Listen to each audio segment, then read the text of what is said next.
Hey everybody, welcome back to our new mini-series all about the Ready's Future of HR.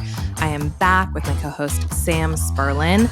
We are going to jam on lots of fun buy-in related topics today.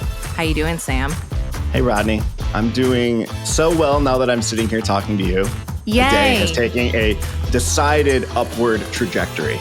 Also, listeners, it took fully a minute and a half to hit record because I was laughing so hard at something Sam said that I couldn't compose myself. So that's the kind of mood we're in today. But we're going to also talk about something very serious today, which is how to get buy-in from all of the people who need to buy into making big, important changes within the HR function. So hang in for that. But before we do it, let's do a check-in. Let's check in with this question. Rodney, what is your most embarrassing injury?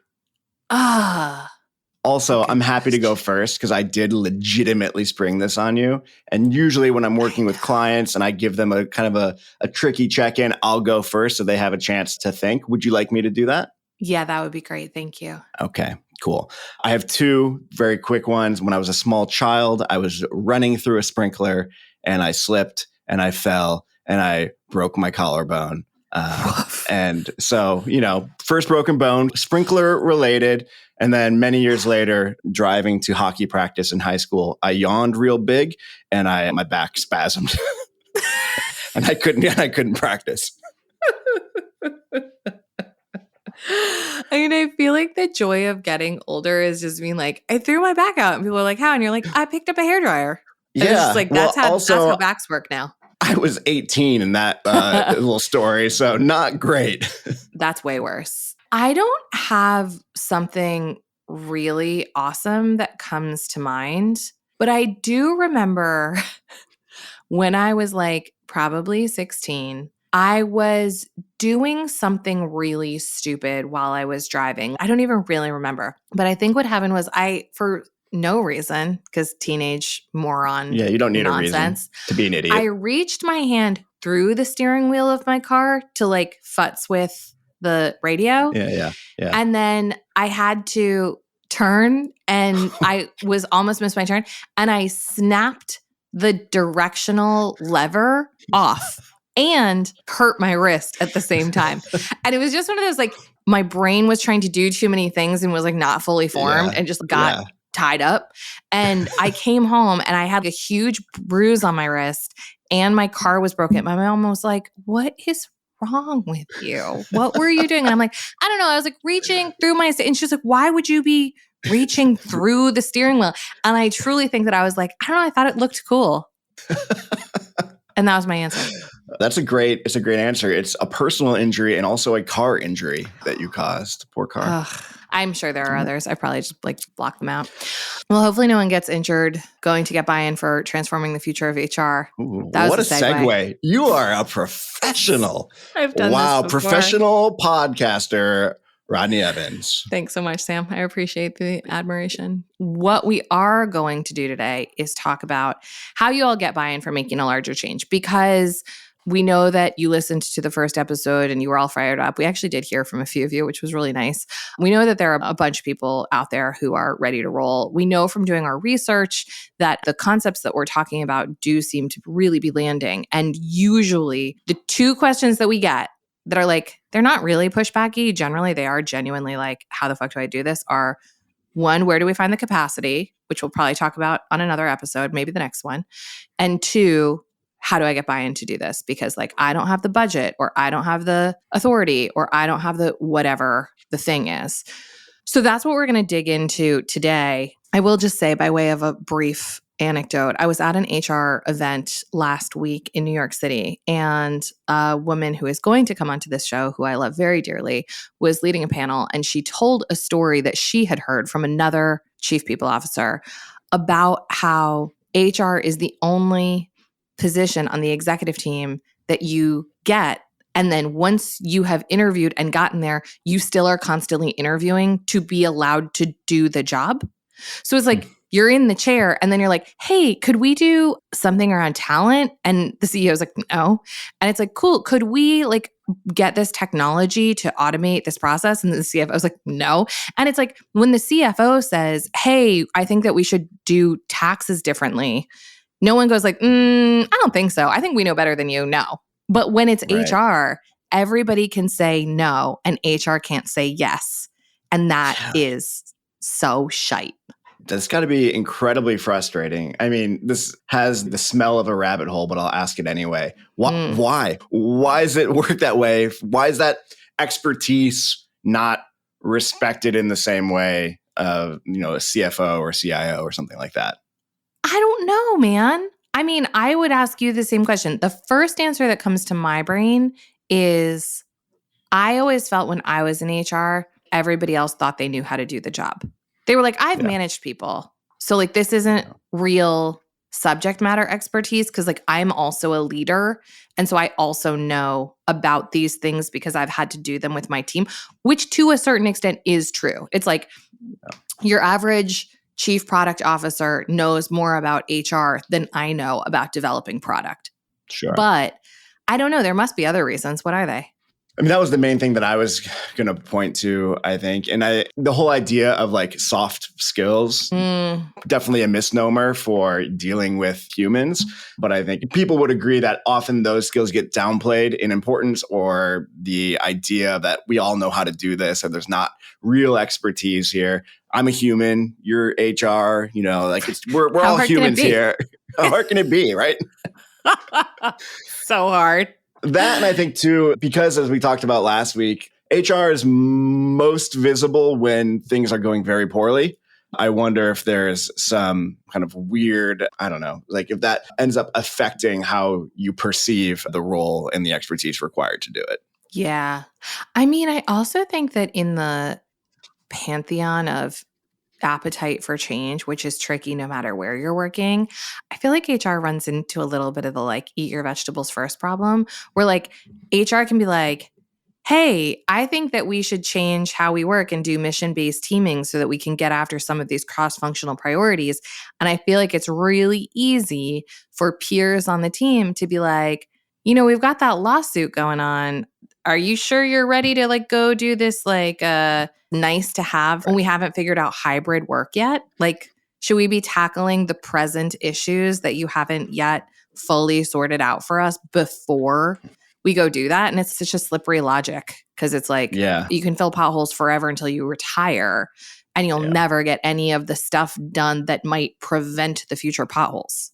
Yeah, not only the present eat your vegetables, but we know that historically emergencies are just coming down the pike. So be ready. Keep that capacity ready to go. Don't get distracted by this shiny new thing because some shitstorm is inevitably going to land here soon. So be ready for it. Right. It's on its way. So I feel like making the case for transformation when you're HR to your peer group is like, you run into this a lot just in any transformation project because usually there is some buyer or sponsor who's all fired up and wants to get the executive team or whoever else gives a shit also excited so that we can go do our job. So when you are helping that sponsor to go and get more buy-in, what are some of the things that you arm them with before you send them into that room? Yeah, the main thing, and it really depends on the context and what the larger organizational tensions might be, but what we're really trying to arm them with is business outcomes that other people on the team are going to care about and how we can affect them. I love a lot of the fluffier aspects of transformation, and by fluffier, I just mean like experiencing work better. Like the experience of work is not soul crushing, awesome, hard to put a number on that.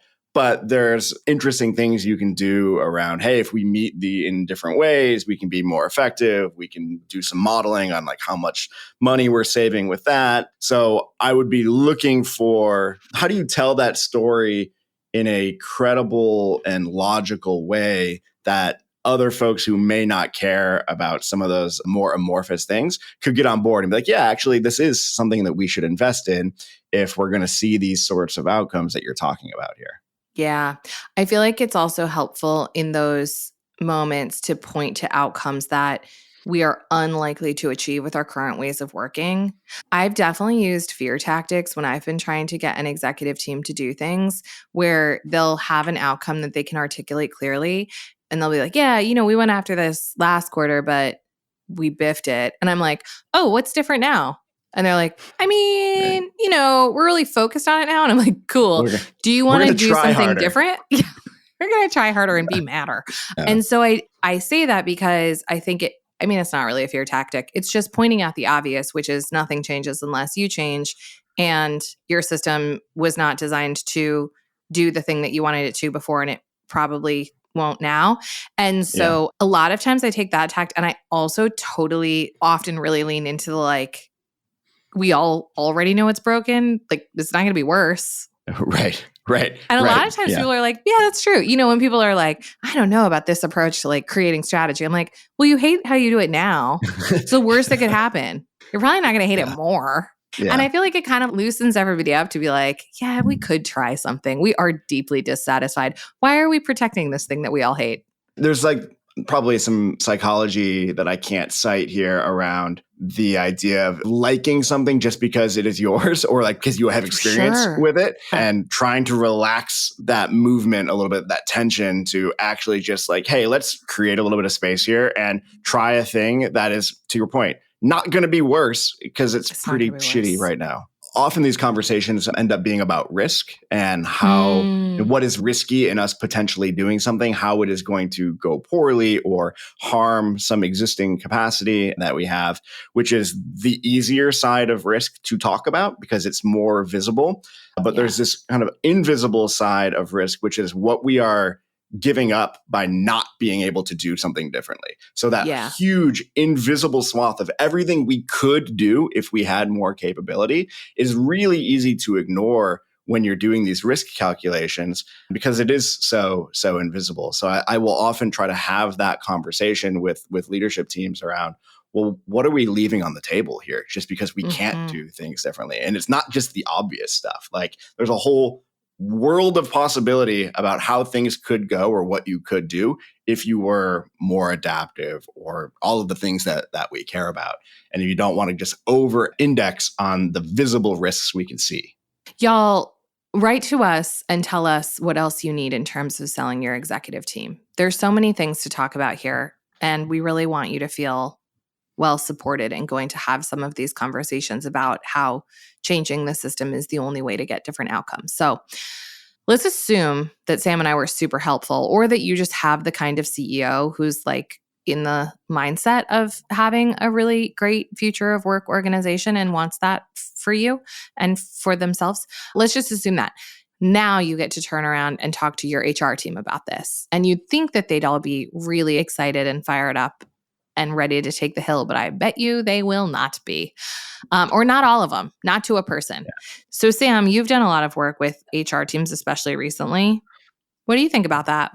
Where my head goes immediately is that this is not even just an HR team thing. This is an anybody team thing where there is the possibility of doing things differently. And you've got the few folks who probably could be, employees at the ready. They're so progressive and down to do whatever.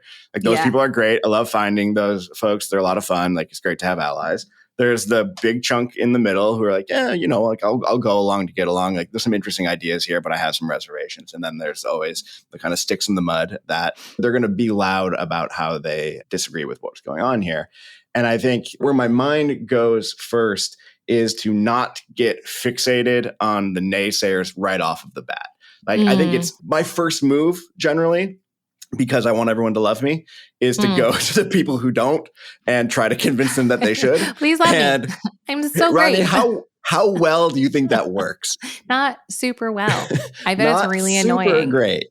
So I think the move is to go to more of that middle of the curve, to the more progressive end of the curve, and start there where you can. Because what you can do is start to show progress and start to show some actual evidence that there is something here. And that often helps move people further down the curve who would normally be standing there with their arms crossed, kind of frowning at you. So that's my first thought. I'm curious what else comes to mind for you when you're thinking about, kind of bringing something like this to a new team. A lot of this is more informed by my experience in HR than it is by being a org designer externally, I feel like you've got to acknowledge for people what has come before. So, like, if you're Yeah. leading an HR team and this is their fourth fucking transformation, and the first three are like the 70 to 80% of transformation efforts that are considered failure statistically, you cannot just go in and be like, this time it's going to be different, you guys. Like, why would any rational actor believe you, you know? And so I feel like there has to be some acknowledgement and real education around why and how this is going to be different. And the ways to talk about it are like, this isn't going to just be like a plan with a bunch of communications. We are going to do this incrementally so that no matter where we stop, we have moves to keep. It's not an all or nothing game.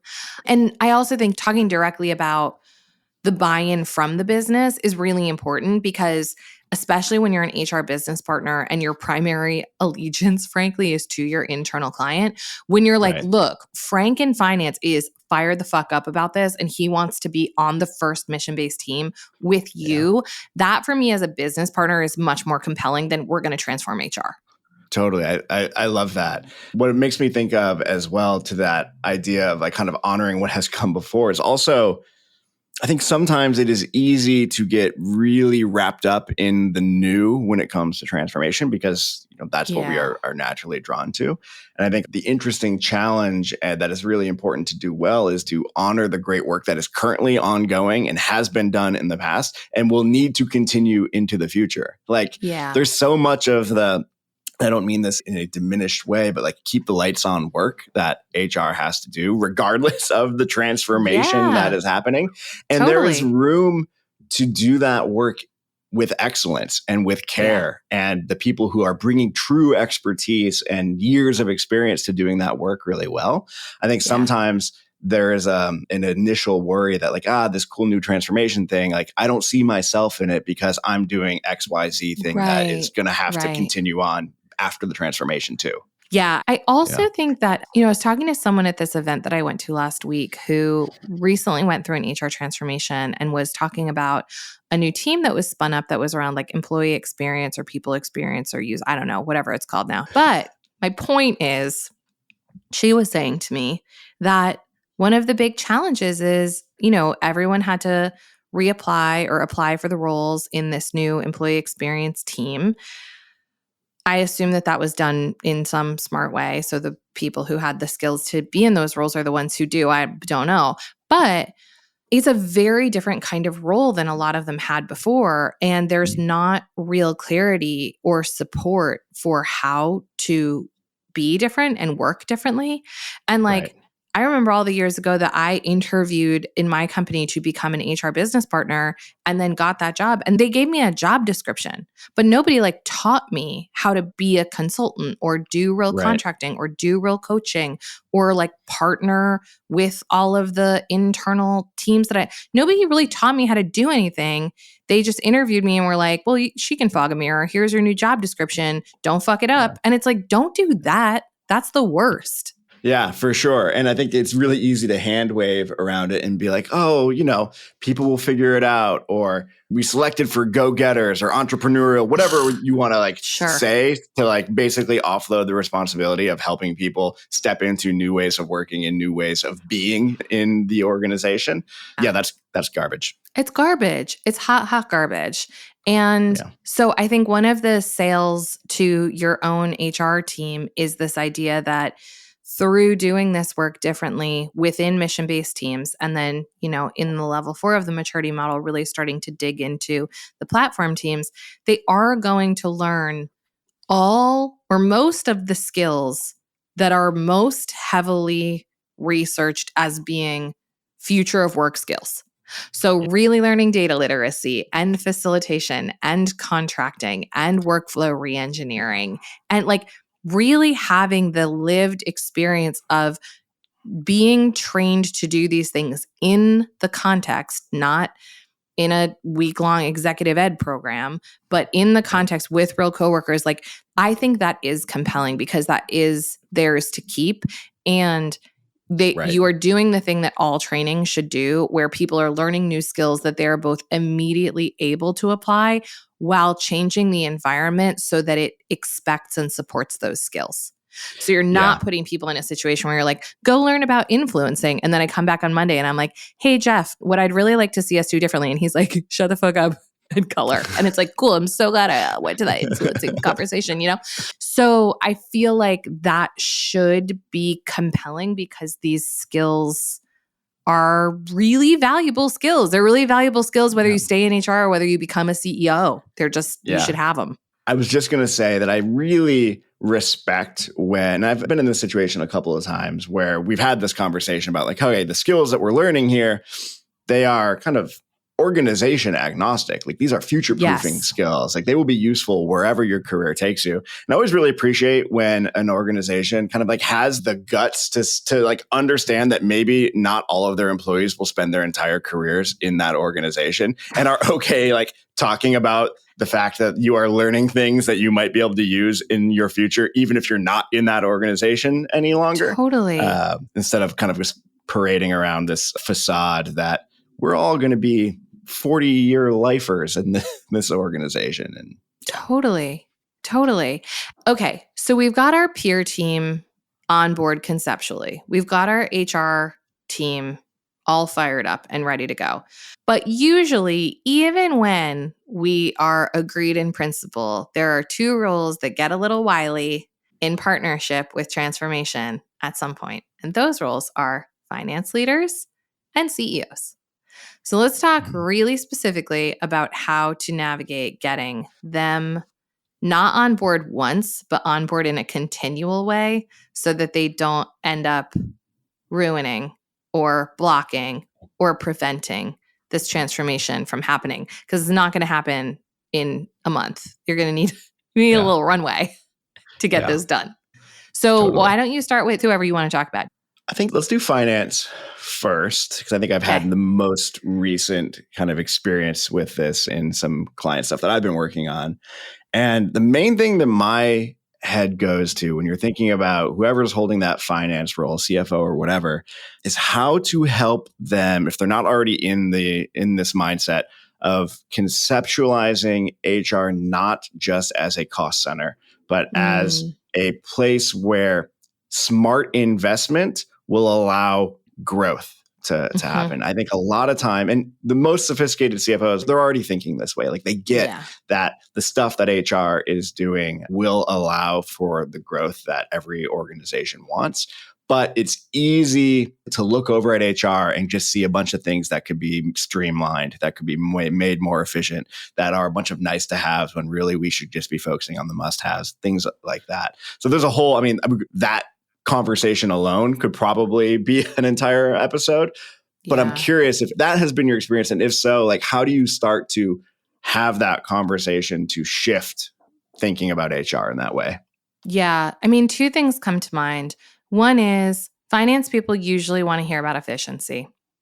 And so I think starting to talk about the ways in which separating the decentralized from the centralized work creates opportunity for automation, creates efficiency, reallocates capacity in ways that are more clearly related to business value, I think is compelling. One of the lovely upsides is that we are going to have a different kind of culture. But I think what will be compelling to a lot of finance leaders because of what they're held accountable to is we're going to have a much better sense of where the resources are going in HR and what we're getting for them. So we're going to have much clearer ROI, and we're going to have a lot more like fungible capacity that we can move around to do the right stuff. I think that is generally a compelling argument. The other thing that I think, to your point, like smart and thinking finance leaders, and there are a lot of them out there, are compelled by is like, if you think about the fact that in most companies now, like somewhere between 80 and 90% of the value of companies is intangibles, like it's human capital and it's knowledge. Whereas like in the 70s, 90% of company's value was tangible assets. So if you think about that, it's like a CFO of a company that is making cars wouldn't be like, let's just let the factory floor become overrun with like rust and rats and hope for the best. And that's the kind of mindset that we need to be applying to the human beings in the system, because they're the cars now that we're making. They're the assets. Yeah. And so there are a lot of people, particularly at the Ready, who hate using the word resources for human beings. But I think in terms of how finance looks at this, you have to look at the way that you are protecting the assets of the company and what it costs you if you don't protect the assets of the company.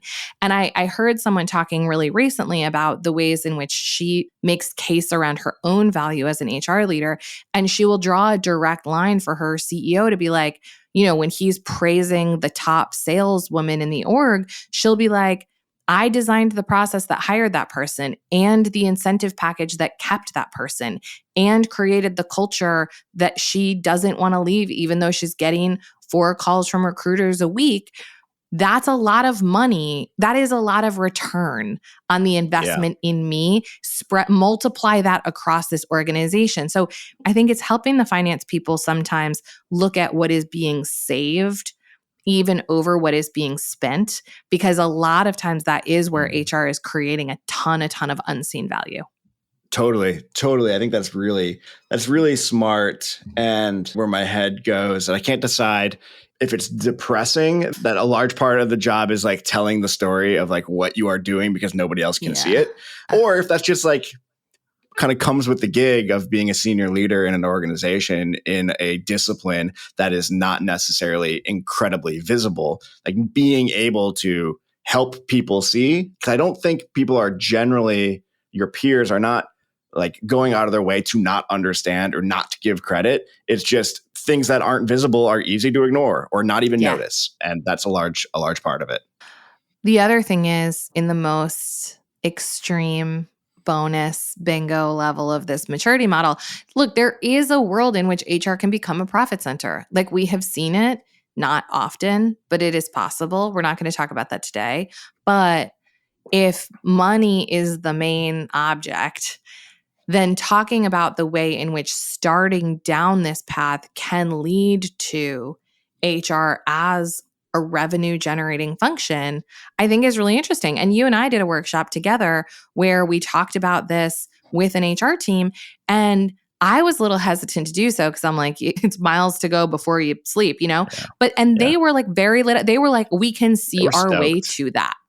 And they were really stoked about it. Totally. I saw them think about their role in a different way, maybe for the first time for a lot of them, realizing that there is a future, a plausible future, where they are generating revenue for their organization through their HR activities. Okay, so what about the CEO? So finance is on board now because they understand that we need to think in terms of savings. I thought you said earlier that we're just assuming the CEO is on board and we're good to go. And is that not true anymore?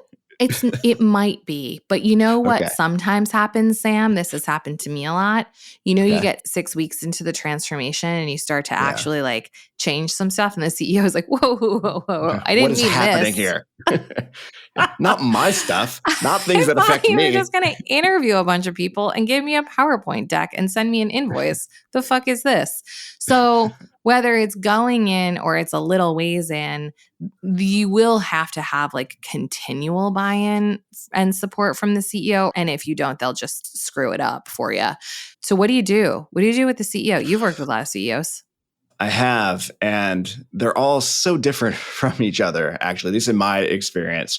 I think the commonality, when I think back to our best projects, CEOs, we kept them very engaged in the sense that we were from the very beginning involving them and talking about the larger picture of what we were here to do. And they were really, truly contributing to that vision, as I think a CEO ought to do. I think earlier in my career, I had this assumption that was pretty quickly ruined for me, where if the CEO just stays out of the way, like if they're just kind of quiet and lets you go off and like do your own thing, then you can build up enough of a case by the time they are noticing again that you're good to go. And maybe that works. It's never really worked for me. Every time we've kind of done that, the CEO eventually becomes aware of what's going on and either like kind of stomps all over it accidentally, which is the best case outcome actually. And the worst case, which happens more often, is they just deliberately kind of crap all over it. I've had that one. Yeah. They're like, wait, what are you doing? Stop that. Get out. Yeah, that's very true. I think that if I were in the CHRO job and I was talking to a CEO about this and trying to get them excited and on board, it's sort of similar to where we started, but I think HR leaders tend to know the CEO's personalities better than most people because they are generally sort of like the keeper of secrets. They're often like, special quiet counsel to the CEO. Most CHROs that I know have a very, very tight relationship with the CEO that is in some ways like the culture of the company often mirrors what that relationship is. And so I do think that having an understanding of what is really most important to that executive is really critical. And I know that might sound like so fucking duh to say, but it's like, I have had the hubris of being like, don't you want to do this because it'll work and it's the right thing? And it's like, what that CEO that I'm talking to actually cares about is like their legacy, or they actually care about their stock price, or they actually are worried about getting replaced and they don't want to. And it's like, or they're getting like incredible pressure from the board, and the pressure from the board is to reduce cost, and that's really what their focus is right now. That's really where it's at. Exactly. And it's like, if you have the kind of CEO, and I worked with one of these, that is literally checking the stock price on average every 10 minutes, you're not going to sell them on like this vision for the future of work because like that's not what is up for them right now. And I feel like I have had to like kind of get out of my own way in terms of being like, this is exciting. And it's like not to them, not right now. And then I talk to CEOs about this work in terms of like, tell me what you're trying to do. And I will tell you what kind of organization you need to have to do it. Yeah. And, as someone who holds a leadership role like myself, when we hired Ashley, who's our finance steward now, into the role, one of the first conversations that we had that was about what kind of reporting she wanted to do and what kind of metrics and thresholds and targets and things she wanted to create was she was like, you tell me what you are trying to do here, and I will create the financial engine to do it. And I was like, holy shit. First of all, it's very exciting. Second of all, pressure's on, but in a good way, like in a good, exciting, compelling way. And I think an HR person can have the same conversation, which is pressure's on, show me your thing. Both directions. Both directions. Both directions. So like totally pressure on you to articulate a thing that makes sense, a coherent, cohesive strategy, which is not a given, even in the most senior of executive teams. No, and not then that easy. Pressure on Ashley to step up and deliver that thing. So I think it's a healthy bidirectional tension there. I think it is, because it's like, okay, we're really going to like link arms on this thing. And I think HR can do that. I've had conversations in transformation projects with very, very senior leaders where once I understand what their motivation is, what is going to get them what they want next, I can articulate the kind of operating system that they need. Yeah. And usually that buys you a lot of trust and like a lot of engagement and a lot of space to not just be like, I have my own agenda, or HR has their own agenda, or this is what an external consultant put in a PowerPoint deck and said we should do. But it's like, CEO, what is your agenda? Let's go get that. And let me show you how this work connects to that. I think that's important. And just to say, from a research perspective, in our discussions in the lead up to launching this thing, like every person we talked to who was in an HR leadership role spoke openly and without being asked about how much the success of transformation rides on the CEO.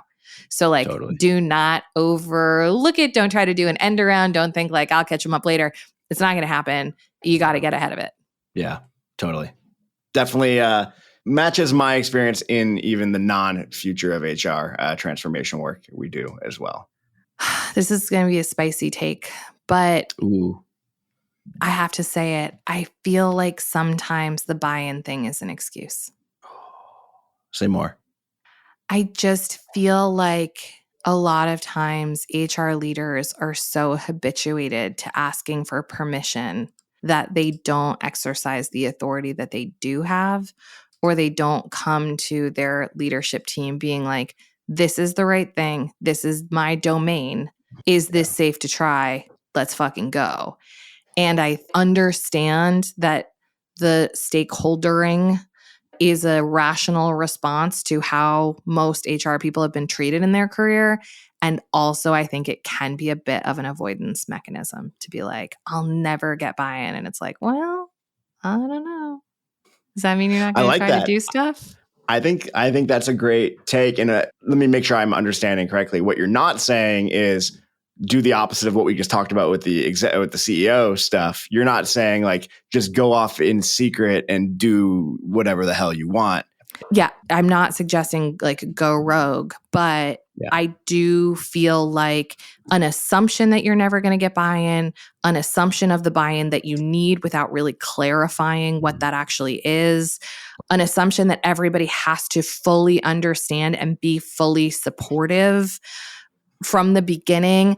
I don't think all of that is totally necessary to get started, but it's really easy to use that. Yeah. And I think what that just clarified for me is that buy-in is obviously an ongoing process that evolves and changes as the work evolves and changes. And what you need to get started is different from what you need 6 months in, which is different from what you need 18 months in.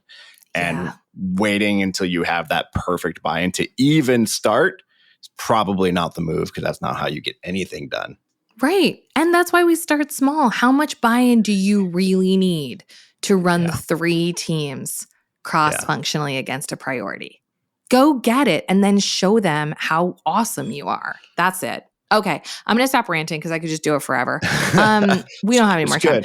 What should we do next time, Sam? I think next week we should talk about like specific skills. We alluded to skill development that is inherent in this future of HR stuff we've been developing. So like, why don't we dive a little bit deeper into that? Yeah, I'm excited about that. Okay, we'll do that. And if you want a preview of that, check out the goods on theready.com/FOHR. There is stuff in there. Introduce us to your CHRO or your HRBP. You can do that by emailing us at FOHR@theready.com. Thanks as always to Taylor for making us sound good. This series is produced by The Ready, where we help organizations around the world change the way they work. Sam is doing a dance right now. It is amazing. As for you and your HR leaders and your HR friends and colleagues and family members, let's change ourselves first.